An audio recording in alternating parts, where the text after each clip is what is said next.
You spend your whole life believing the scariest thing in the world is failure. You think the real danger is embarrassment, rejection, disappointment, or discomfort. But none of those things even come close. The most terrifying truth about your existence is that you have a version of yourself capable of an intensity, a focus, and a level of discipline so extreme that it would burn your current identity to ashes. The frightening part is not who you are now. The frightening part is who you could become if you ever stopped protecting your comfort. Because buried inside you is a level of discipline so ruthless that it would eliminate every excuse you use to survive.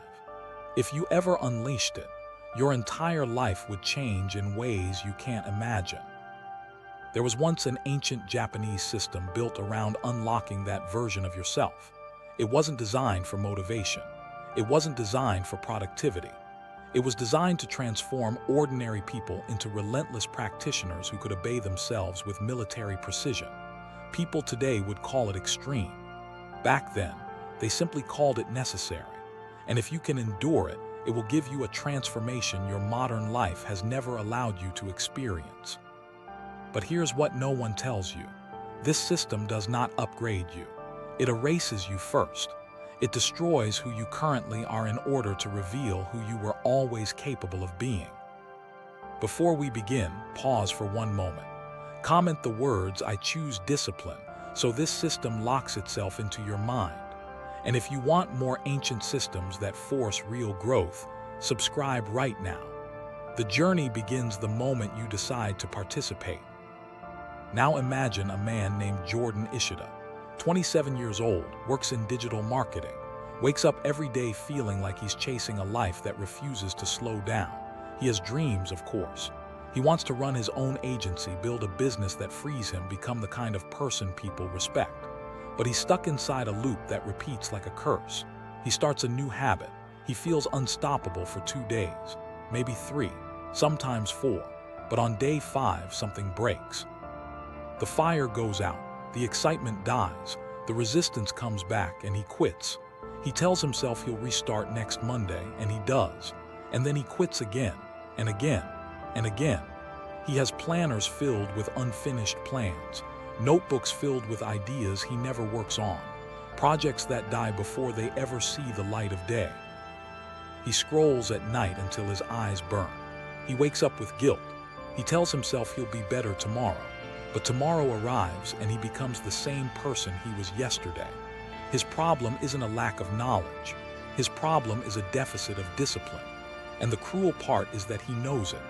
One day he misses a major client deadline and his manager hands the opportunity to someone younger, someone hungrier, someone who finishes what he starts. Jordan watches the moment slip away and feels something crack inside him. He whispers to himself, "It's not that I can't, it's that I won't." That realization hits harder than the failure itself, because he sees clearly for the first time that his life is not collapsing because of fate. It's collapsing because of him. And here's what no one tells you. Your life doesn't change when you get motivated. Your life changes the moment you get sick of your own excuses. That night, searching for a solution he can no longer put off, Jordan stumbles on the writings of General Hashin Taikta, a forgotten strategist from the late 1500s and early 1600s. Taikta never became famous like other samurai commanders, but he was known for one thing: creating warriors whose discipline made them unstoppable.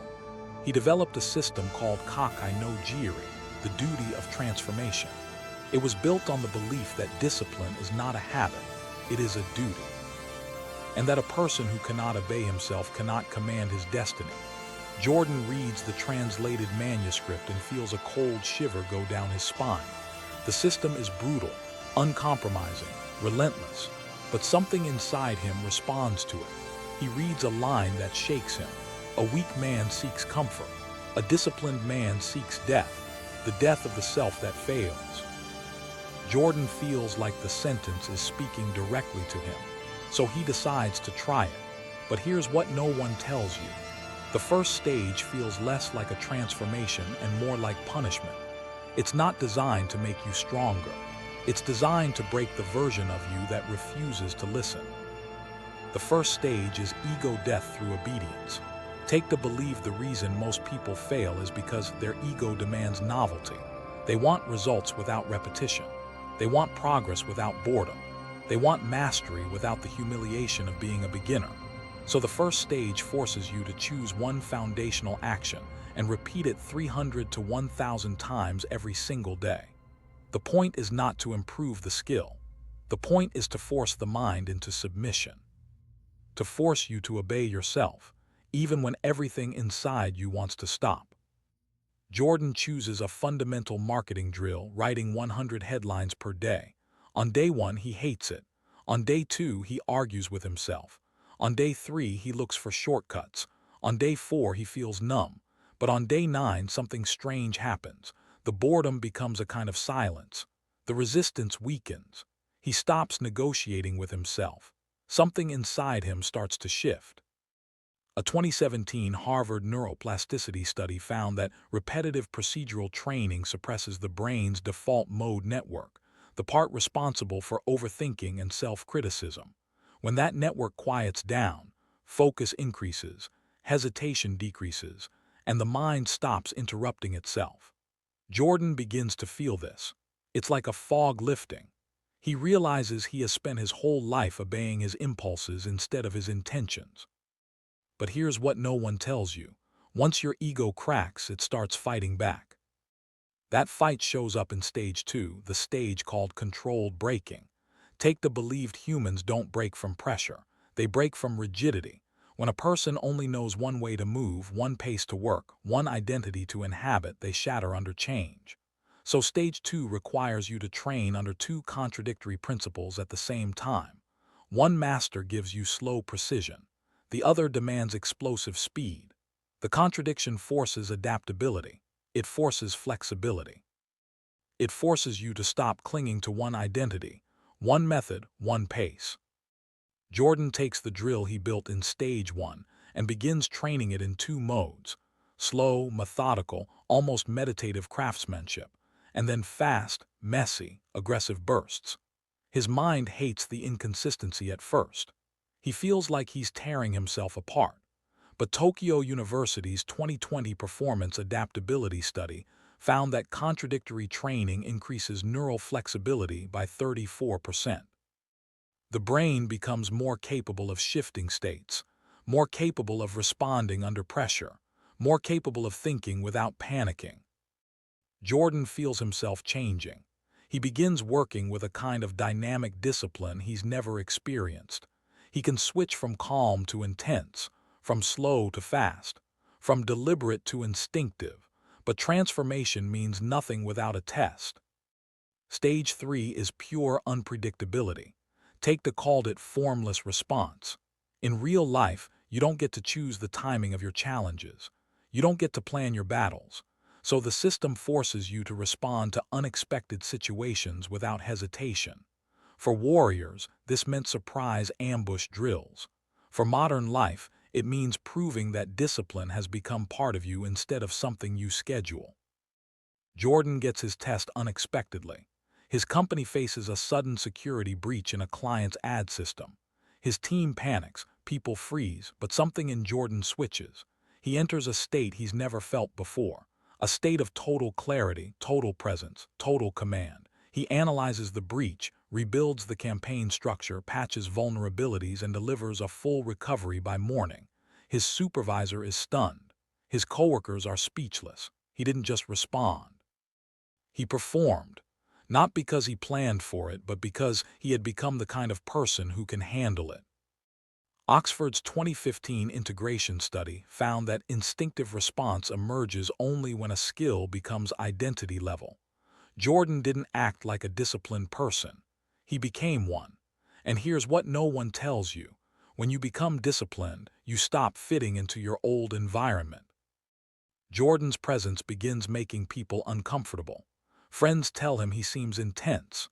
Coworkers start avoiding excuses around him because they feel exposed. People who once bonded with him over procrastination no longer know how to relate. He starts hearing things like, "You're too serious," or "You're taking life too hard," or "You've changed." They're right. He has changed. But what they mean is that he no longer mirrors their softness. Discipline becomes a silent mirror that reflects people's weakness back at them. Your presence starts to scare people not because you're intimidating, but because you no longer make room for the behaviors they use to hide from themselves. But a system is useless if it can't be applied to real life. This is where the universal application phase begins. If you play guitar, stage 1 is choosing one chord switch and repeating it 500 times a day. Stage 2 is alternating between slow metronome precision and explosive bursts of aggressive strumming. Stage 3 is improvising live where mistakes cannot be rehearsed away. If you code, stage 1 is drilling one algorithmic pattern until it becomes instinct. Stage 2 is switching between languages so your brain stops depending on one format. Stage 3 is building a full project without looking up tutorials, forcing your mind to respond instead of relying on instructions. If you run a business, stage 1 is making a certain number of sales calls every single day without fail. Stage 2 is alternating between two opposite pitch styles until you can switch without thinking. Stage 3 is pitching to an investor without preparation, proving you can think on your feet. But here's the brutal truth. You don't have a motivation problem, you have a discipline deficiency. You already know what to do, you just refuse to do it long enough to transform. You wait for the right mood, the right timing, the right energy, the right alignment, but none of that is coming. The reason you struggle is because you keep negotiating with yourself. You keep treating discipline like an option instead of a requirement. You keep choosing comfort and calling it self-care. You decorate your procrastination with excuses that sound intelligent. But deep down, you know the truth. You could be 10 times more capable if you stopped letting your softness dictate your life. But here's what no one tells you. Real discipline is not built from inspiration. It's built from obedience. And obedience is built from identity, not emotion. This is why the final component of the system exists: identity level change. Oxford's 2023 Behavioral Longevity Study found that permanent transformation happens only when identity, environment, and action align. If one of these is missing, the transformation collapses. So Take the System ends with a 6-step structure for permanent change. Step 1. Choose one foundational drill that represents the skill or habit you want to master. One drill, not 5, not 10. 1. Step 2. Repeat it 300 to 1,000 times daily until resistance dies. Not until you get bored, until it no longer bothers you. Step 3. Train the opposite mode every week. If you work slow, train fast. If you work fast, train slow. Contradictions create adaptability. Step 4. Take one unpredictable challenge each month. Force yourself into situations where your discipline must respond without preparation. Step 5. Remove one comfort source every 7 days. Not forever, just long enough to prove you don't need it. Step 6. Track identity shifts instead of results. Ask yourself who you are becoming, not what you are achieving. When you follow these steps, you don't just change your habits. You change the kind of person you are. And once you become disciplined at the identity level, you never return to who you were. Now breathe. Look at your life with honesty and ask yourself the only question that matters. Are you ready to destroy the version of you that keeps failing? Because the real transformation begins the moment you decide to stop protecting your weakness. Comment the first weakness you will confront. And if you want more ancient systems for modern mastery, subscribe and continue your transformation.